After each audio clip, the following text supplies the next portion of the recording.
Belle speranze, forse anche un titolo che potremmo iniziare per questa intervista con l'assessore al welfare del comune di Gorizia, Silvana Romano, che è nei nostri studi. Buongiorno assessore. Buongiorno a lei e buongiorno a tutti gli ascoltatori. Allora, belle speranze che c'erano qualche giorno fa su questo titolone in tutti i giornali di quello che è stato realizzato o portato a casa sulla Angelo Culotto in questo incontro con l'assessore regionale alla sanità o alla salute pubblica, insomma, ho capito come si intende visto che hanno cambiato la denominazione. Lei si è incontrata con Kosic, esatto, con l'assessore Kosic, che è l'assessore deputato, il primo assessore nominato dalla Giunta Tondo in realtà, perché fu la prima persona che il governatore nominò, che è il responsabile della sanità Gorizia, ultimamente sanità ospedale, casa di riposo. Ha un obiettivo che era di portare a casa il più possibile. Lei perché è andata a trovare Kosic? Intanto lo spieghiamo ai nostri radioascoltatori. Innanzitutto perché tantissime volte abbiamo parlato nei corridoi, abbiamo parlato da tantissime altre parti, però volevo istituzionalizzare questo incontro e questo tipo di ragionamento. Io avevo già parlato con il Presidente Tondo, avevo già parlato appunto con l'assessore Kosic, come avevo parlato anche con i vari dirigenti tecnici della Regione, e quindi più o meno sapevo che avremmo potuto chiedere qualcosa. In effetti la mia prima lettera è partita nel settembre del 2007 con la vecchia giunta Ildi e già lì avevo portato sui vari tavoli tutto questo ragionamento e questo discorso dei non autosufficienti della Culotto. Nella mia lettera chiedevo 90 posti, di portare da 32 a 90 posti, pronta ad andare là e a mediare, cioè mi ero ripromessa di cedere al massimo su 70-80 posti. Quando invece l'assessore Kosic, prima ancora che io parlassi, ha detto con oggi è andato, quindi con lunedì mi sembra, è andato in vigore il nuovo regolamento e congeliamo i 127 posti dell'Angelo Culotto tutti quanti per voi e con la possibilità di trasformarli tutti per non autosufficienti, al che io sono rimasta a bocca aperta esatto, a bocca aperta e senza parole, cioè non avevo più motivo nemmeno di combattere. Arrivederci assessore. No, ecco, e a quel punto lì invece sono subentrati i tecnici, con me c'erano il dottor Lorenzutti e la dottoressa Salvadei, mentre Kosic era accompagnato dalla dottoressa Fagionato. E quindi è subentrato un discorso tecnico come modalità, tempi e luoghi di operare per portare a termine tutto. Allora, facciamo un passo indietro. Perché c'era questo bisogno e soprattutto mi pare che si partiva attualmente o fino a qualche giorno fa da 30 posti, se non vado errato. 32. Perché c'è stato questo bisogno di chiedere un aumento? Allora, quando è stata costruita la casa di riposo è stata costruita su 127 posti. Allora era un modo di vivere un po' diverso, quindi si parla della fine degli anni 60, diciamo, e parecchie persone che chiedevano di andare nelle case di riposo, ma era presa un po' come una villeggiatura. Di conseguenza in quel momento la casa di riposo era stata costruita per 32 non autosufficienti e la differenza per arrivare a 127 per autosufficienti, anche con stanze matrimoniali e cose del genere.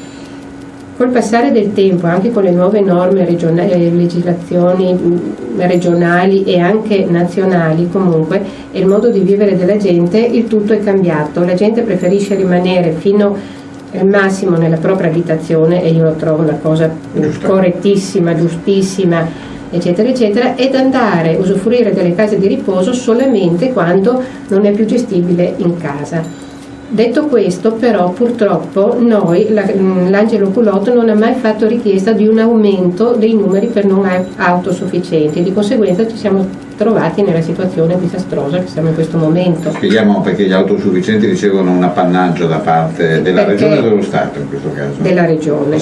Ma è anche dell'azienda sanitaria stessa, perché i non autosufficienti hanno bisogno di un minutaggio di assistenza infermieristica diverso degli autosufficienti, eccetera eccetera, quindi è un discorso diverso, no? E ricevono più fondi da parte sia della Regione che dell'azienda sanitaria, comunque sono gestiti in un modo diverso. Chiaramente una struttura come l'Angelo Culotto, con delle dimensioni, con delle cubature così grandi, hanno anche delle spese fisse che sono il riscaldamento, l'energia, la lavanderia, eccetera eccetera. Oggi come oggi, che eravamo ridotti ad avere 60 utenti, chiaramente le spese generali erano sempre le stesse, quindi per questo si sta sempre parlando in fase di bilancio che abbiamo una perdita di 1.100.000 euro. Quindi in questo caso questo cambio di direzione forse ha aiutato sicuramente in questo caso.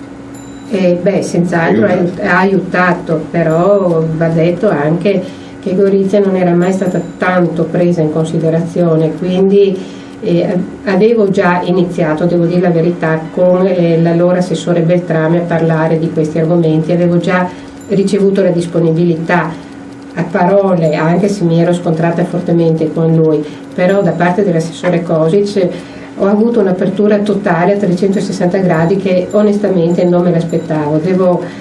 Devo ringraziarlo in tutti i modi, insomma.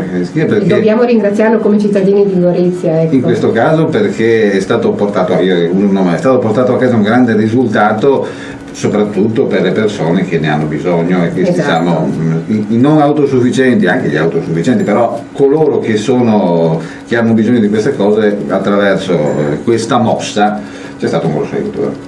Sì, è stato un grosso aiuto, anche perché nell'anno passato noi abbiamo mandato 88 non autosufficienti fuori comune di Gorizia.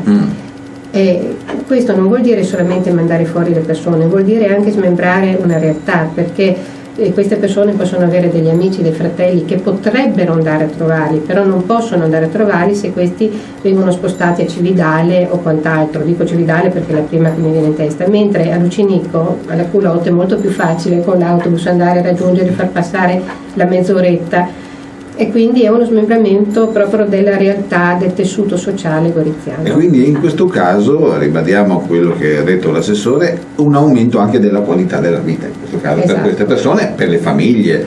Non dimentichiamo che spostarsi comporta un preparativi, ore di andata e di ritorno, e di conseguenza prendendo l'autobus dalla città di Gorizia andare a Lucinico, non ci vuole molto, e quindi di conseguenza questo è non solamente un risultato economico, ma è anche un risultato qualitativo di vita. Tra un po' torniamo con l'assessore Silvano Romano, magari parleremo ancora della culotte, ma ce ne sono di cose da parlare, vero assessore? Senz'altro. Che è un grande successo di Roberta Kelly di tanti anni fa. Torniamo con l'assessore Silvana Romano, assessore al welfare del comune di Gorizia. Abbiamo parlato di questo bel successo, grande successo dell'aumento dei posti per l'autosufficienti all'Angelo Culotte. Uno si domanderà perché cosa c'entra, magari uno che si è messo in ascolto adesso, cosa c'entra? Significa più contributi per il comune di Gorizia. Stringendo, vero? Sì. Assessore? Sì, più risposta alla cittadinanza e più fondi per andare in un bilancio, diciamo, meno negativo alla Casa Culotte. Altro argomento che è un po' legato un po' a tutte le mosse per la crisi contro questa serie di problemini, il comune di Gorizia autonomamente, oltre c'è una cosa nazionale che è la social card, eccetera, il comune di Gorizia invece ha istituito il bonus. Quindi la parola, che cosa significa bonus? Il bonus significa un buono spesa di 25 euro, da 25 a 50 euro alle persone che presentano un ISEE al di sotto dei 5.250 euro oppure al di sotto dei 7.500 euro. Mi si chiederà come è andato con questo bonus spesa? Lei le chiederà come è andato questo bonus, assessore? Bene, allora diciamo che il bonus spesa in prima battuta fra Natale e Capodanno è andato sufficientemente bene. Adesso in questo momento ha un momento di stasi e di ferma, diciamo, di stagnazione. Io credo che non siamo riusciti ancora a spiegarlo sufficientemente ai cittadini. Sorge spontanea una domanda: che cos'è allora? Che cosa bisogna spiegare ai cittadini? Non tutti i cittadini leggono i giornali, noi l'abbiamo pubblicizzato attraverso i giornali, fortunatamente una volta l'abbiamo pubblicizzato anche attraverso la vostra radio, oggi lo sto facendo per la seconda volta, ma appunto i cittadini non sanno che possono presentarsi con l'ISEE al polivalente e possono richiedere questo bonus. Quindi